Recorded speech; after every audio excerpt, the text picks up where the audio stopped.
बिस्मिल्लाहिर्रहमानिर्रहीम। अस्सलामु अलैकुम वरहमतुल्लाहि वबरकातुहू।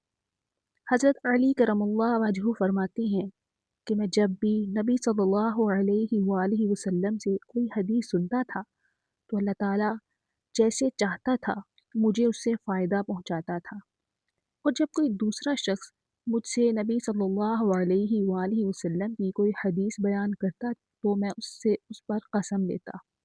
जब वो कसम खा लेता कि ये हदीस उसने नबी सल्लल्लाहु अलैहि वसल्लम ही से सुनी है, तब कहीं जाकर मैं उसकी बात को सच्चा तस्लीम करता था।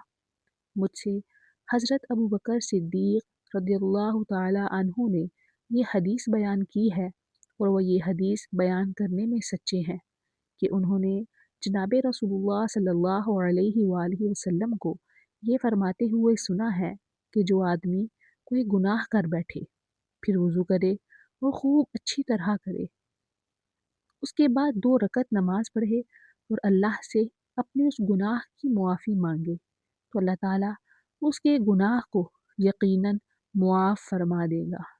सुबहान अल्लाह। हज़रत अबू बकर सिद्दीक़ की मरवियात, मुस्नद अहमद, स्टेटस सही।